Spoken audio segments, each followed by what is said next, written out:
All right, we're live. Well, I'm just gonna go ahead and get started, and if people join as I go, that'll be good. Just whatever time you're watching this, good morning, good afternoon, good evening. I'm thankful that you're here, being able to watch this right now. I left church just a little bit early because I was supposed to premiere this video, but I ended up not doing it in time, so now I'm doing it live. So forgive me if I seem a little rushed or whatnot. Um, no, sorry, I got distracted.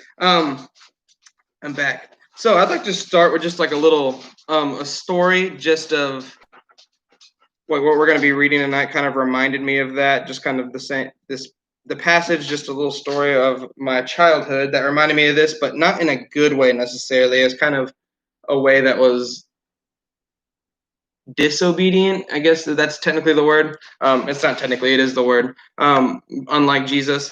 So as a kid, I always wanted to obey my parents. Like I never was deliberately seeking to disobey my parents or looking for ways to get around what they were telling me to do. I always wanted to obey them, unless, and I'm sure maybe a lot of you will relate to this, unless what they were telling me to do didn't necessarily line up with what I wanted to do.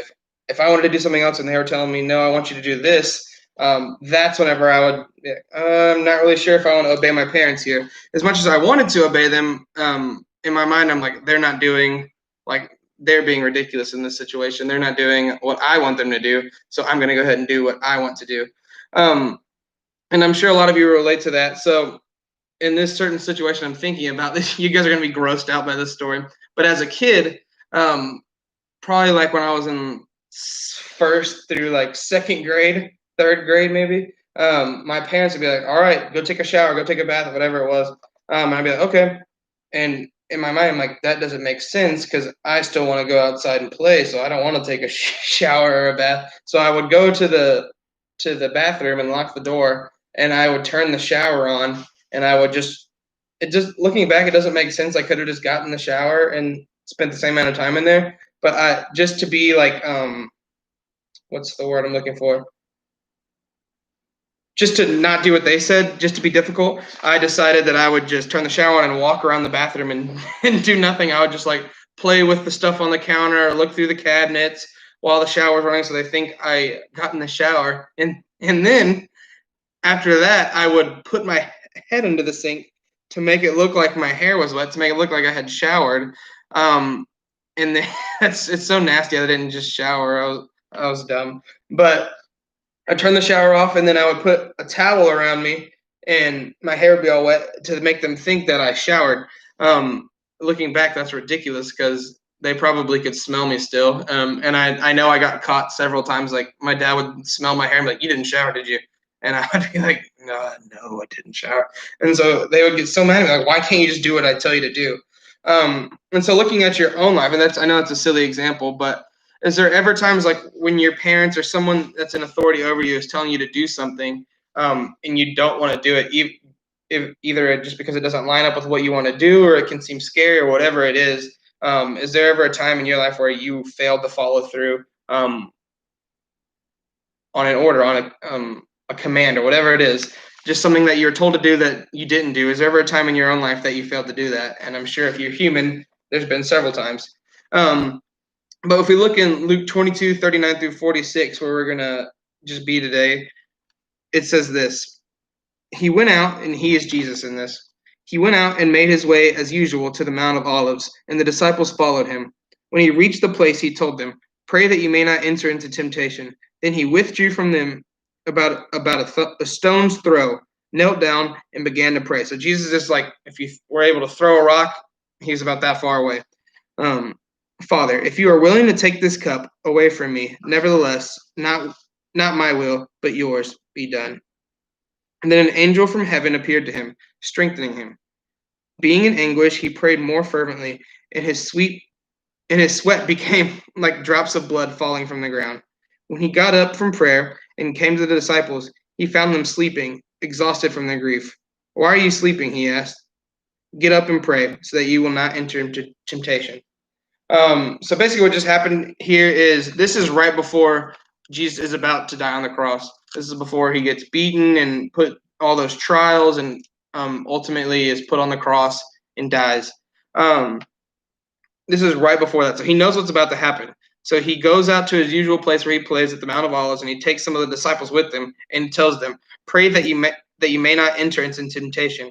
And then he goes and prays by himself, and he prays to God, and he says, "Father, if you are willing to take this cup away from me, please do it." So he basically is saying, like, God, if there's any other way than me dying on the cross, like, please take it away, because this is a lot. Like, I don't know if I can handle this. Nevertheless, not my will be done, but yours. Jesus saying that even if there's nowhere else to go, if there's nothing else to do but this, I want your will to be done over mine. No matter what I may want, I want your will to be done even more so. So we see here then right after that, then an angel from heaven appeared to him, strengthening him. Being in anguish, he prayed more fervently, and his sweat became like drops of blood falling to the ground.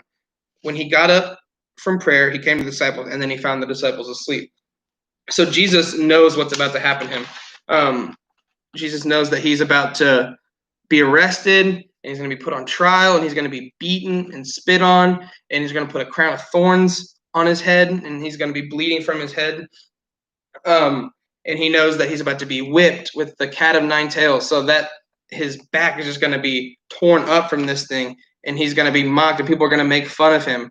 Then ultimately, he's going to have to carry his own cross up the hill, and he's going to have long, not little bitty nails like we know today, but long nails hammered into his arms and his feet. He knows all that it's about to happen, and he still says, like, I don't want to do this, but if there's no other way, God, then I want your will to be done and not mine.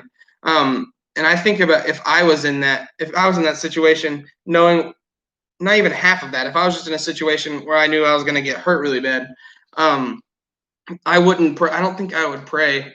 Not like, even if there's no other way out, I want your will to be done in that. I don't know if I would be able to do that.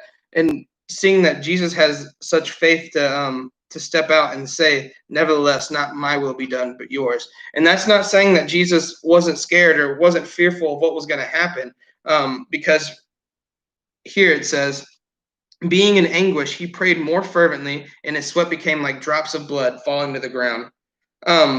So that's actually like bleeding from. I doubt anyone has seen like someone bleeding from their head, but there's no like wound from it. It's just a medical condition where like such stress or trauma or fear is happening that you literally start sweating blood, like skin starts coming through your skin because your blood vessels are so, like, I think they pop is what it is.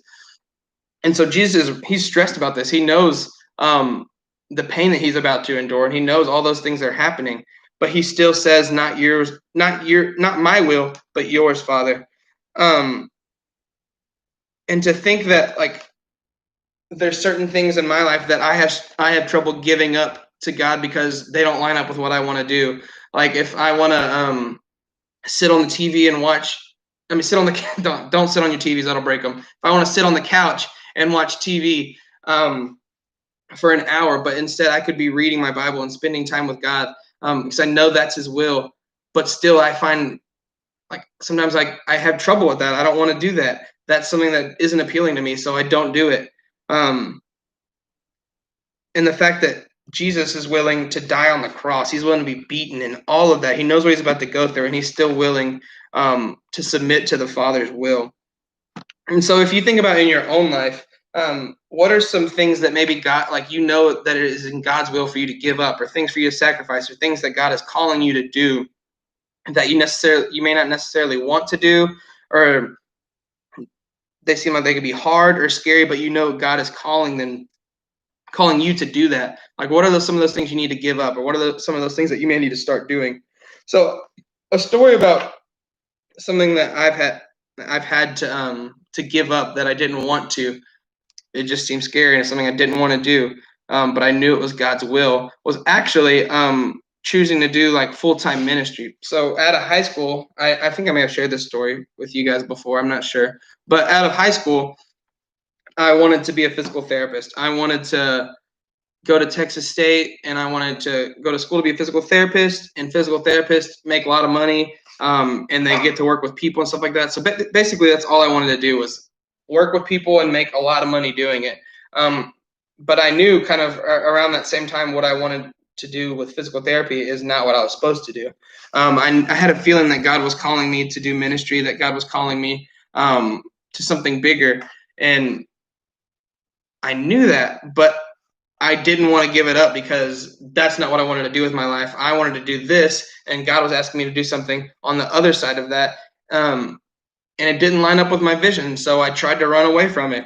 But God kind of made some things happen just where I wasn't able to end up going to Texas State just as far like as money and a couple other things went. I didn't go, and I started going to Sam Houston, and more felt the call to ministry, and I finally surrendered to that. Um, and it's been the greatest experience, just to see like how the Lord provided and what He's brought me through, and other things, just where He's worked in my life through that. It's been a crazy experience, and looking back, to think that I would ever want to choose something other than God's will seems crazy. It seems ridiculous because God's will is good and it's pleasing and it's perfect. So if you're struggling with something right now, students, if there's something that you feel like God is calling you to give up or calling you towards, even though it may seem scary or may seem hard, if it's God's will, you're going to want to choose it because it's a good, pleasing, and perfect will. It's something that you want. If we could see the end goal of us choosing God's will, we would always choose it, because He knows all and He sees all and He wants what's best for us. And our goal as Christians should sorry, I forget the word I'm trying to say, but our goal as Christians should be to glorify God, to make Him known to everyone, to all nations.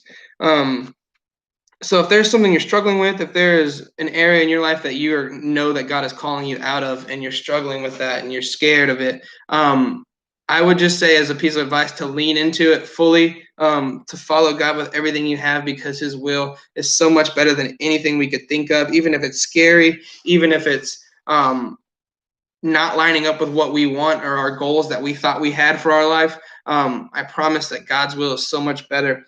So if there's any areas you're struggling with, anywhere you need advice from, let me know. Just because I've been there, I'm not that much older than you guys, but I've just had a few more years of experience in some of these areas of life. And even if it's scary, I promise it's worth it. So just the last question to leave you guys with, to think about. I've already asked it a couple times. Just going to ask it one more time. So where is God calling you to, and what is God calling you out of, to follow Him better, to follow in His will better? And is there any ways in your life that you need to submit, that you know that God is calling you to something better, but you're not willing to give that up? If there is, whatever those are, talk to God about those. Give those to God. And if you need help, if you need advice, let me know, and I'd be more than willing to meet you for some coffee or whatever. I don't really like coffee that much, but as Jonathan would say, like, I'll meet you for hot chocolate, and you guys can have coffee, whatever it is. I'd love to talk to you about that, because submitting to God's will and following God's will wholeheartedly will be the best decision you've ever made. But I think we announced it in church, but I'm excited to announce that on Wednesdays, starting in September, I think September 16th, we're going to be starting our Wednesday nights again and starting church up again on Sundays as well. So that's exciting. It was good to see some of you guys at church this morning. It was refreshing to be in a group of people worshiping together. It's so much different than being online. And I really enjoyed it. I had a great time seeing you guys and talking to some of y'all. But that's kind of all I had to say for you guys today. Can't wait to see y'all as soon as possible. We'll see you later. Bye.